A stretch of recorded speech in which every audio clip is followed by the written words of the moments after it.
Assalamu alaikum. Let's discuss a case today.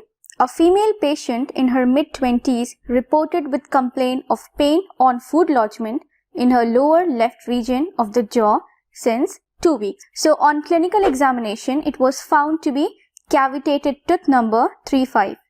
Here we can see the distal wall is decayed. So this is class 2 cavity. Now the next step is that we have to take radiograph of the patient.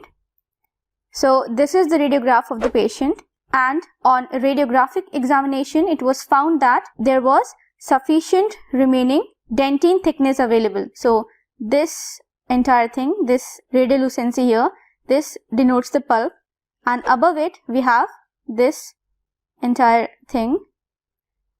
This is the dentine, and the most radiopaque is the enamel. So we found on examination that there is sufficient remaining dentine thickness available. Okay, so about this much sound dentine is available. So here we will do direct restorative procedure in this case. Also in this radiograph you can see that this is a crown which is placed on the adjacent teeth, and this crown has a overhang, means the proximal side of this crown has not been properly contoured, and probably this was the reason why food was accumulating here and led to the decay of teeth at the first place. Okay, so here the patient was advised to replace the crown, but due to financial restriction the patient said that he will replace the crown later. Therefore we started the treatment without changing the existing crown. It's less than the ideal scenario, but we will work for now. The next step is rubber dam isolation. So rubber dam isolation was done. We all know that rubber sheet is available in 3 options: heavy, medium and thin. So we are using heavy here because it has stronger recoil. Now color chosen here is black, and black is chosen because it provides better contrast and aesthetic documentation of the case, because we have to take pictures and all. Therefore the black background will provide a very good contrast in the images, as you can see here. Obviously the credit goes to the one who actually took the picture. An amazing doctor he is. Proceeding further, after isolation was done, we carefully excavated the lesion, keeping in mind that we have to preserve healthy tooth substrate. That is, healthy enamel and dentine has to be preserved, but we have to remove all the decayed and unsupported tooth structure. Here we can see a simple matrix band was placed and was adapted to the tooth surface with the help of a wooden wedge. Okay. The next step after this is enamel etching.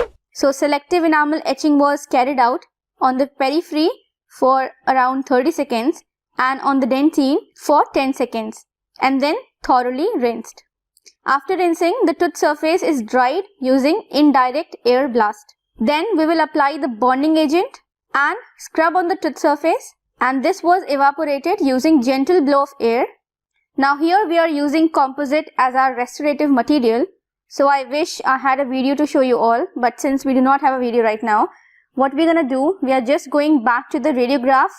We are having the pre-operative radiograph, and I will try to show you the procedures theoretically. So here this was the pre-operative radiograph of the patient. So what we did, we excavated the lesion, keeping sure that we remove all the unsupported tooth structure as well as the lesion, and we have to maintain the healthy enamel and dentine. Okay, so we got something like this.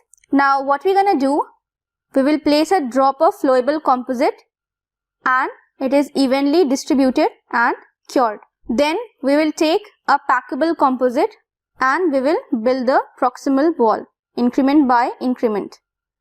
Okay, so we will get something like this. Now once the proximal wall is done, we have to start filling the occlusal part in an incremental fashion.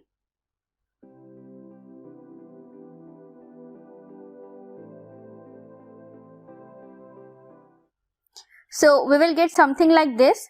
Basically our post-operative radiograph should look something like this. Now let us go back to the original post-operative radiograph and see what it actually looked like. So here is the post-operative radiograph. Now let us see this clinically. So this is the clinical picture after the restoration was done. This is one more. Now we have to check for any high points by asking the patient to bite. And the excess flash, that is the excess material, it has to be cleaned using a yellow ring grit diamond point, which is basically a tapered shaped burr, or Soflex disc can also be used. Now some instruction given to the patient was that she should be cautious while biting extra hard food, and also the patient was advised to floss in that area because we saw that this crown, it had a overhang. So again it could lead to lodgement of food, right? So this was all for today. I hope you found the video helpful. And as I always say, don't forget to give a big fat thumbs up. Thanks for watching. Allah Hafiz.